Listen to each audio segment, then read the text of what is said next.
Le maître de la terre de Robert Hugh Benson, suite livre premier, l'avènement.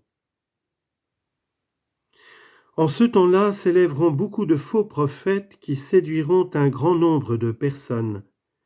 Et parmi le développement de l'iniquité, la charité de plusieurs se refroidira, et l'on verra paraître des faux Christ, en même temps que des faux prophètes, et ils feront de grands prodiges, et montreront de grands signes, au point d'induire en erreur les élus mêmes, si la chose était possible. Évangile selon saint Matthieu, chapitre 24, versets 11, 12 et 24. Chapitre 1er. Olivier Brand, le nouveau député de Croydon, était assis dans son cabinet, les yeux tournés vers la fenêtre, par-dessus son élégante et légère machine à écrire. Sa maison se dressait à l'extrémité de l'une des crêtes des anciennes montagnes du Surrey, maintenant tout entaillées et creusées de tunnels, de telle sorte que, seul désormais, un communiste pouvait y trouver un spectacle un peu réconfortant. Immédiatement au-dessous de la vaste fenêtre, le sol descendait en pente rapide, environ 150 pas, pour aboutir à une haute muraille. Et au-delà, le monde créé par l'homme s'étendait triomphalement à perte de vue. Deux larges voies, enfoncées à 20 pieds sous le niveau du sol, se rencontraient brusquement pour former désormais une voie unique. Celle de gauche était la première ligne de Brighton, celle de droite la ligne de Tunbridge. Chacune d'elles était partagée sur toute sa longueur par un mur de ciment. D'un côté, sur des rails d'acier couraient les tramways électriques, tandis que l'autre était réservé au passage des voitures automobiles, se divisant à leur tour en trois catégories. D'abord les voitures de l'État, dont la vitesse était de 200 km à l'heure. En second lieu, les voitures particulières, qui n'avaient pas le droit d'aller à une vitesse de plus de 100 km. Et enfin, la ligne nationale populaire d'une vitesse de 50 km, avec des arrêts réguliers de 5 en 5 km. Et c'est de ce côté aussi, parallèlement au parcours des automobiles, que s'allongeaient les deux voies réservées aux piétons, aux cyclistes et aux cavaliers. Derrière l'énorme espace occupé par ces routes s'ouvrait une plaine infinie de toits, avec de petites tours çà et là pour marquer les édifices publics, depuis le district de Caterham sur la gauche jusqu'à Croydon, à peu près en face. Tout cela clair et brillant dans l'atmosphère sans fumée, et plus loin encore à l'ouest et au nord, les basses collines suburbaines se détachaient sur un ciel bleuâtre d'avril.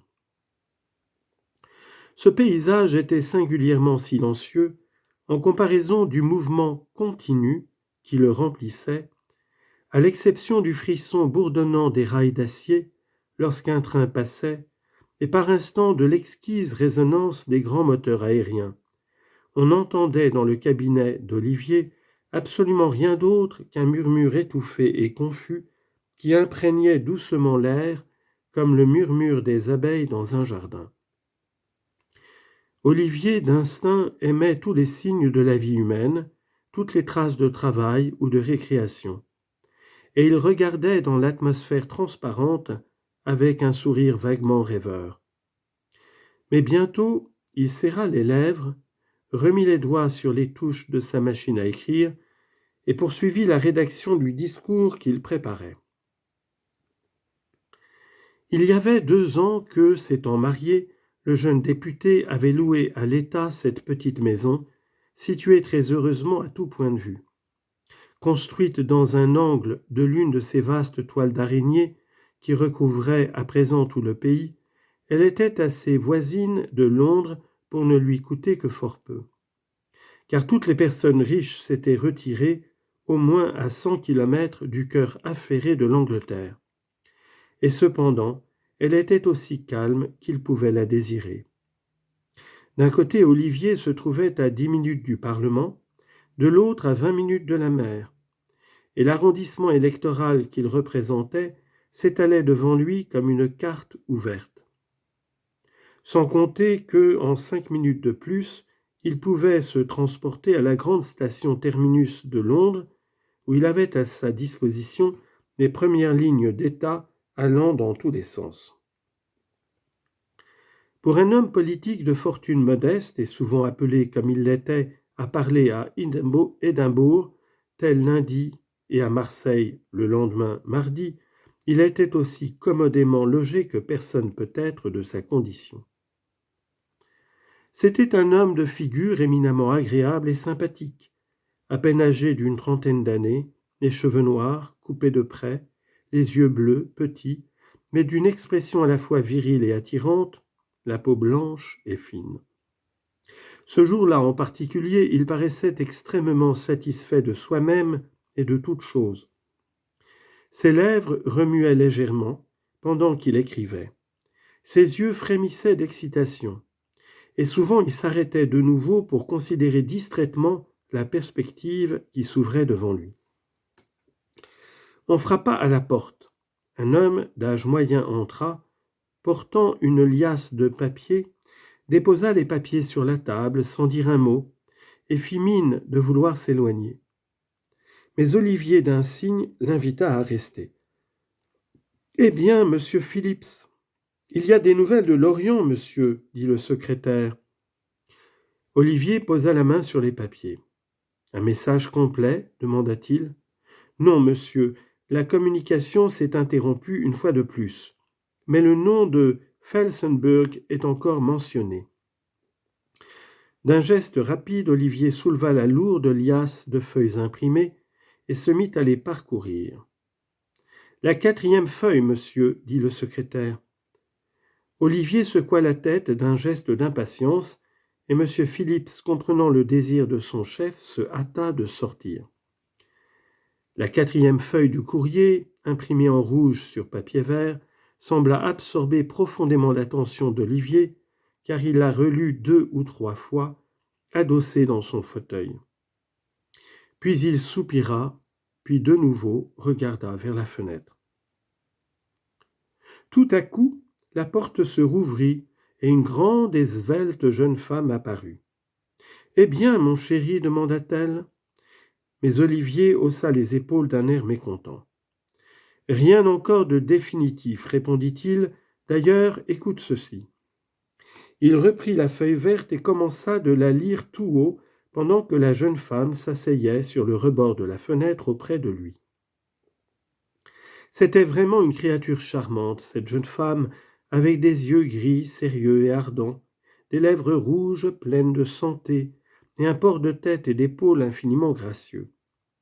Elle avait traversé lentement la pièce et maintenant venait de s'asseoir dans son ample robe brune avec une attitude à la fois toute simple, délicate et noble. Et les yeux étincelants de curiosité, elle écoutait la dépêche que lisait son mari. Irkoutsk, 14 avril, hier, comme les jours passés, mais bruit d'une défection du parti suffit, les troupes continuent se rassembler. Felsenburgh a parlé devant foule Tongouze. Avant-hier, attentat anarchiste contre le lama. Felsenburgh parti pour Moscou. Il veut, point de suspension. Voilà et puis rien d'autre, ajouta Olivier d'un ton très ennuyé. La communication s'est de nouveau interrompue. Mais qu'est-ce que c'est donc que ce Felsenburgh ? Interrogea la jeune femme. Ah, ma chère enfant, voilà ce que le monde entier est en train de se demander.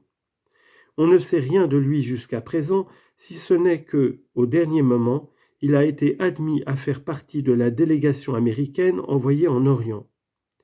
Le Herald a bien publié sa biographie l'autre jour, mais tous les faits que contenait l'article ont été démentis. Ce qui est sûr, c'est que Felsenburgh n'est encore qu'un tout jeune homme et qui a vécu dans une obscurité complète jusqu'à présent.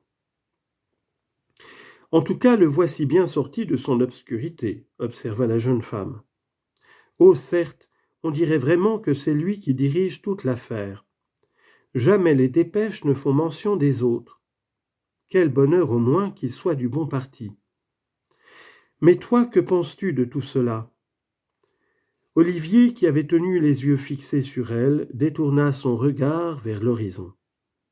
« Je pense que tout va dépendre de ces jours prochains, répondit-il.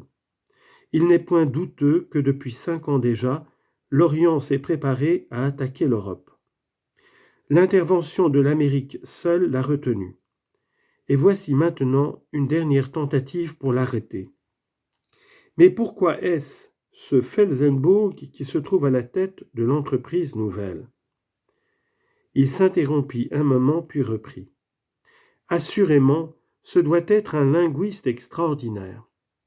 Voici peut-être la 10e nation devant laquelle il parle.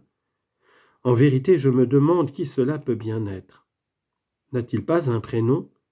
Julien, je crois, l'un des messages l'appelait ainsi. Et que fait le gouvernement ? Au travail, nuit et jour, ici comme dans le reste de l'Europe. Si la guerre se produit, ce sera une catastrophe effroyable. Vois-tu quelque chance qu'elle soit évitée ? Des chances, répondit lentement Olivier, j'en vois 2. L'une, c'est que l'Orient ait décidément peur de l'Amérique. L'autre, c'est qu'on puisse le persuader de se tenir tranquille par humanité.